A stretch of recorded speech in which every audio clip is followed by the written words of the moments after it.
लखनऊ आतंकी खुलासे से सनसनी। गाजियाबाद में हिंदू रक्षा दल कार्यालय और दिल्ली 6 मॉल थे निशाने पर। पिंकी चौधरी ने उठाए सुरक्षा पर सवाल। लखनऊ में गिरफ्तार आतंकियों से पूछताछ के बाद बड़े खुलासे ने गाजियाबाद में सनसनी फैला दी। जांच एजेंसियों को मिले ऑडियो और वीडियो चैट के आधार पर सामने आया कि शालीमार गार्डन स्थित हिंदू रक्षा दल का कार्यालय और राजनगर एक्सटेंशन का दिल्ली 6 मॉल आतंकियों के निशाने पर थे। इस खुलासे के बाद हिंदू रक्षा दल के कार्यालय पर आयोजित प्रेस वार्ता में संगठन के राष्ट्रीय अध्यक्ष पिंकी चौधरी ने सुरक्षा व्यवस्था को लेकर गंभीर सवाल उठाए। उन्होंने बताया कि उन्हें और उनके कार्यकर्ताओं को लगातार जान से मारने, गला काटने और कार्यालय को बम से उड़ाने जैसी धमकियां मिलती रही हैं। इसके बावजूद वे अपने सामाजिक और धार्मिक कार्यों से पीछे नहीं हटेंगे। पिंकी चौधरी ने प्रशासन से मांग की है कि उनकी और संगठन के कार्यकर्ताओं की सुरक्षा के पुख्ता इंतजाम किए जाएं। फिलहाल पुलिस द्वारा उन्हें 2 गनर उपलब्ध कराए गए हैं, लेकिन संगठन का कहना है कि यह सुरक्षा नाकाफी है और कार्यालय अब भी असुरक्षित है।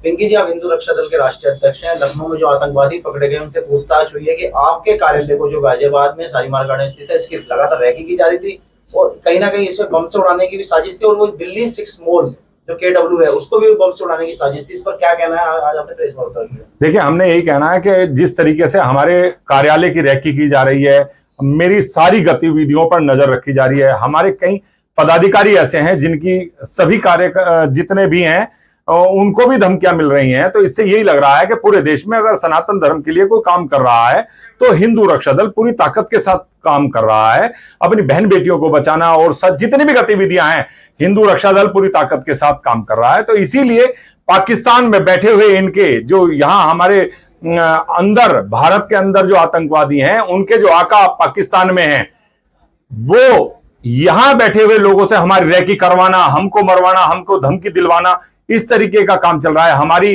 भारत की इंटेलिजेंस क्या कर रही है, हमारे भारत के जैसे जितने भी विभाग हैं, जिन्हें ये देखना चाहिए कि हमारे देश में रहते हुए लोगों को अगर खतरा है, वो पाकिस्तान में बैठे हुए लोगों के अनुसार हमारे देश में लोग चल रहे हैं, तो वो क्यों चल रहे हैं, कारण क्या है। इन्हीं सब चीजों को लेकर के हमने जो है प्रेस कॉन्फ्रेंस रखी है और हमने ये भी कहा है कि आगे सुरक्षा की जिम्मेदारी आपकी होगी, क्योंकि मेरे पदाधिकारी जितने भी हैं वो पूरी ताकत के साथ संघर्ष कर रहे हैं, लड़ रहे हैं।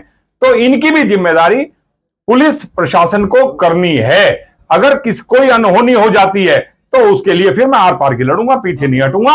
और ऐसे धमकी देना, हमारे कार्यालय की रैकी करना और लखनऊ से पकड़े हुए लोग वो जानकारी दे रहे हैं। यहां पर मैं आपको एक बात बता रहा हूं, जब मसूरी में ये जो आतंकवादी यहां से ISIS से संबंधित लोग जो पकड़े गए थे, जो कौशाम्बी से पकड़े गए थे, उनके पास पूरा इनपुट था कि वो मुझे मारने के लिए आए थे। इसीलिए DCP साहब ने तुरंत आनन फानन में मुझे सुरक्षा दी थी कि आपको कहीं नहीं जाना है, आपको हम जो है गनर भेज रहे हैं।